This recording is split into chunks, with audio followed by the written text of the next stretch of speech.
Hello students, BSc second year में आज हम जो चैप्टर लेके चलते हैं, एक टॉपिक लेके जो हम चलेंगे वो चलेंगे सेकंड पेपर में क्रोमोसोम से रिलेटेड। क्योंकि पिछले क्लास में आपने इस पेपर से रिलेटेड कुछ टॉपिक पढ़ चुके हो, क्योंकि साइटोलॉजी, साइटोजेनेटिक्स, इकोलॉजी और इवोल्यूशन इस पेपर में है।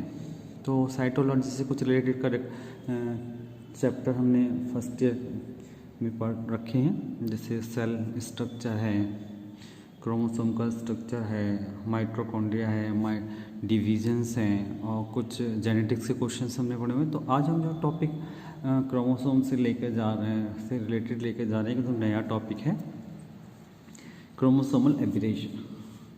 क्रोमोसोमल एबरेशन से मतलब होता है कि एक प्रकार का क्रोमोसोमल म्यूटेशन, एक प्रकार की क्रोमोसोमल एबनॉर्मलिटीज़। तो ये जो एबनॉर्मलिटीज़ होती हैं, क्रोमोसोमल जो एबनॉर्मलिटीज़ या वेरिएशन होता है, वो दो प्रकार का होता है। एक तो होता है न्यूमेरिकल लेवल पर, यानी कि उनके नंबर्स के लेवल पर, एक होता है उनके स्ट्रक्चर के लेवल पर।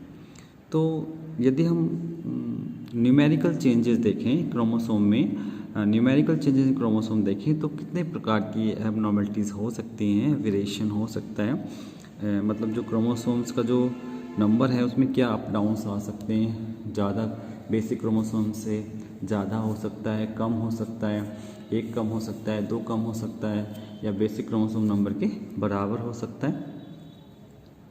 तो जनरली सभी यूकैरियोटिक टिश्यू या सेल्स में क्रोमोसोम्स का एक सेट पाया जाता है। जितने भी यूकैरियोटिक सेल हैं, टिश्यू हैं, उन सभी में क्रोमोसोम का एक सेट पाया जाता है, जिसे हैप्लॉइड नंबर कहते हैं। या क्रोमोसोम के दो सेट पाए जाते हैं, डिप्लॉइड नंबर बोल सकते हैं, या तो हैप्लॉइड सेट होगा या डिप्लॉइड सेट होगा। क्रोमोसोम के हैप्लॉइड सेट को जीनोम बोलते हैं। जीनोम क्या है? जो टोटल उसका हैप्लॉइड सेट है क्रोमोसोम का, तो जीनोम कहेंगे। परंतु कभी कभी कुछ ऑर्गेनिज्म टिश्यू या सेल्स में,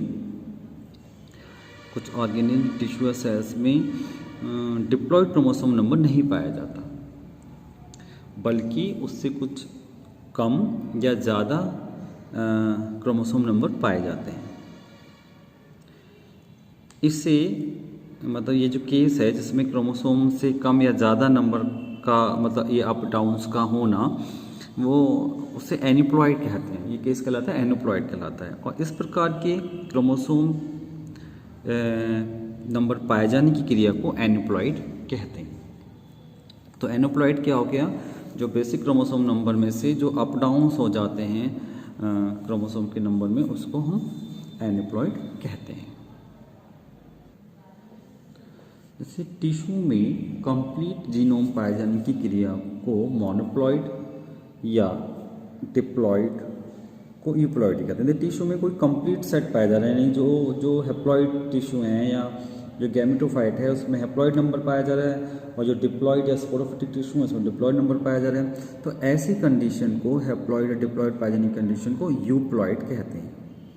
और जब किसी क्रोमोसोम सेट की संख्या किसी एक सेल में एक से अधिक होती है, जैसे x है तो x 2x से ज़्यादा एक से अधिक हो, तो इस क्रिया को हम पॉलीप्लॉइडी कहते हैं। जैसे x 2x से भी ज़्यादा 3n हो, 4n हो, तो पॉलीप्लॉइड क्रोमोसोम का ज़्यादा पाया जाना, उसी सेट में पाया जाना यूप्लॉइडी, और उससे कम या ज़्यादा होने को हम एनिप्लॉइडी कहते हैं। अगर हम इसको चार्ट से एक समझने की कोशिश करें, एक चार्ट वाइज इसके सिनॉप्सिस देखें, तो जो प्लॉइडी होती है, प्लॉइडी दो प्रकार की होती है, एनिप्लॉइडी और यूप्लॉइडी।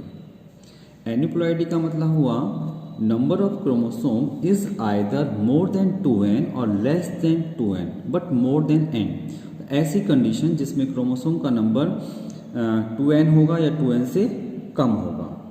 2n से ज़्यादा भी हो सकता है और 2n से कम भी हो सकता है, लेकिन जब कम होगा तो इतना कम नहीं होगा कि वो n से भी कम हो जाए, कि n से हमेशा ज़्यादा होगा। 2n से ज़्यादा हो सकता है या n से कम हो सकता है। n से कम होने की स्थिति इतनी होगी कि वो हमेशा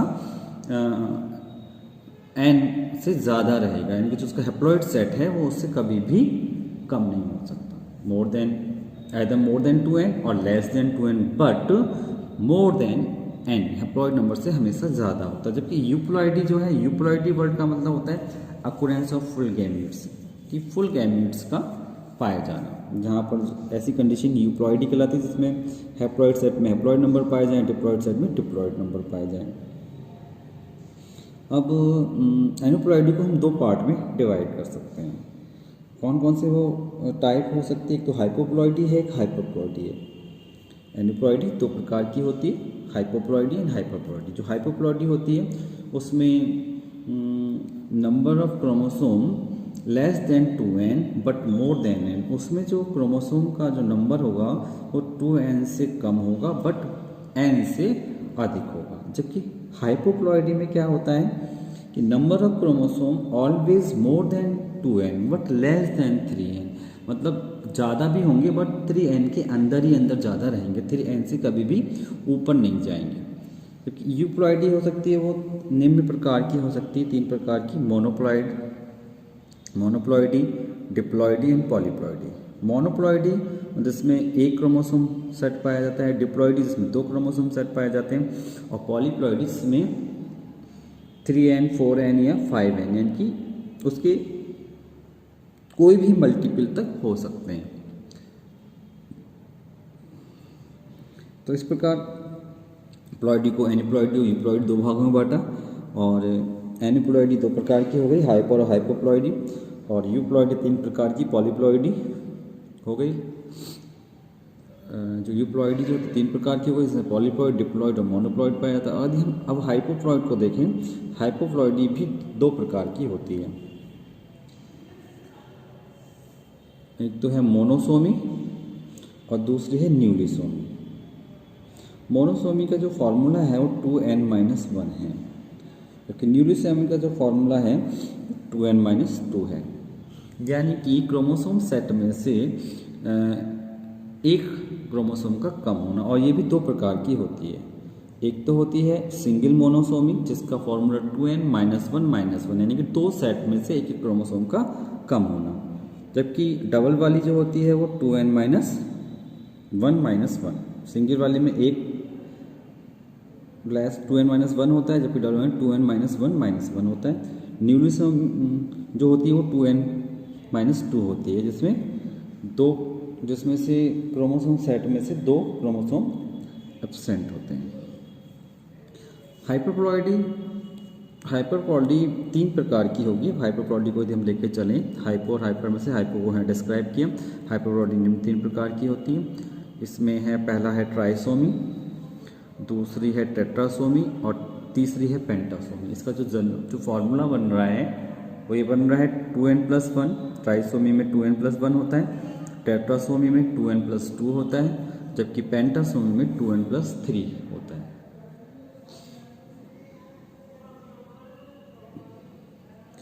तो जो ट्राइसोमी होती है वो एडिशनल क्रोमोसोम के 2 प्रकार की हो सकती है। हम 2 उनके बेस ले सकते हैं। एक तो ले सकते हैं एडिशनल क्रोमोसोम के आधार पर, on the basis of addition of chromosome, जबकि दूसरी वाली जो है वो on the basis of structure of chromosome के स्ट्रक्चर के आधार पर, और क्रोमोसोम के जो क्रोमोसोम सेट के एडिशन के आधार पर। यदि हम एडिशन के आधार पर देखें तो 3 प्रकार की होगी, single, double and triple. Single में 2n+1, डबल में 2n+1+1 और ट्रिपल में 2n+1+1+1। जबकि स्ट्रक्चर के आधार पर हम देख सकते हैं प्राइमरी हो सकती है, सेकेंडरी हो सकती है और टर्सरी हो सकती है।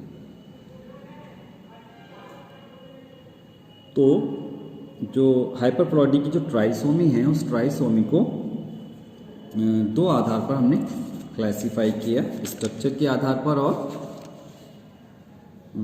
एडिशनल क्रोमोसोम के आधार पर। यदि इस टेबल को अब हम एक एक टर्म को हम डिटेल में पढ़ेंगे, जैसे प्लॉइडी क्या है, एनिप्लॉइडी क्या है, यूप्लॉइडी क्या है, और यूप्लॉइडी की टाइप्स, एनिप्लॉइडी की टाइप्स, हाइपोप्लॉइडी, हाइपरप्लॉइडी, इनको हम डिटेल्स में पढ़ेंगे। तो जैसे यदि हम पहला टर्म लेके चलें जैसे हम पहला टर्म लेके चलें एनुप्लॉइडी। तो एनुप्लॉइडी क्या है? एनुप्लॉइडी को हम देखें, इसको डिफाइन करें तो एनुप्लॉइडी क्या है? Aneuploidy can be either due to the loss of one और मोर क्रोमोसोम। या तो ऐसी कंडीशन हो सकती है एनुप्लॉइडी में जिसमें एक या अधिक क्रोमोसोम कम पाए जा सकते हैं या उनका किसी तरीके से उनका लॉस हो जाता है, वो टर्म कहलाता है हाइपोप्लॉइडी। या क्या हो सकता है? Due to addition of one और मोर क्रोमोसोम। या क्या हो सकता है? एक या एक से अधिक क्रोमोसोम का एडिशन भी हो सकता है। एक या एक से अधिक क्रोमोसोम का जो एडिशन है वो कहलाता है हाइपरप्लॉइडी। या तो एक अधिक क्रोमोसोम लॉस हो सकता है यानी कि कम हो सकते हैं, या एक या एक से अधिक हो सकते हैं। और ये जो एनुप्लॉइडी होती है वो दो प्रकार की होती है। तो एनुप्लॉइडी को हम दो पार्ट में डिवाइड कर सकते हैं। नंबर 1 है हाइपोप्लॉइडी। इसमें क्या होता है कि इस प्रकार की जो एनुप्लॉइडी है उसमें क्रोमोसोम की संख्या 2n से कम परंतु n से ज़्यादा होती है। 2n से कम तो होती है लेकिन कभी भी इतनी कम नहीं होती कि वो जस्ट हाफ हो जाए। n से ज़्यादा ही रहेगी, n से कभी भी कम नहीं होगी। और वो भी दो प्रकार, जो हाइपोप्लॉइडी होती है वो भी दो प्रकार की हो सकती है। हमने जो बताया था उसमें मोनोसोमी हो सकता है और न्यूलिसोमी हो सकता है। तो कुल मिलाकर जो एनुप्लॉइडी की जो फर्स्ट टाइप है जिसे हम हाइपोप्लॉइडी कह रहे हैं उसमें वो उसका कारण क्या हो सकता है? Either due to the loss of one और मोर क्रोमोसोम, एक या एक से अधिक क्रोमोसोम का उसमें लॉस होता है। हाइपो से इस प्रकार की प्लॉइडी को हाइपोप्लॉइडी कहेंगे।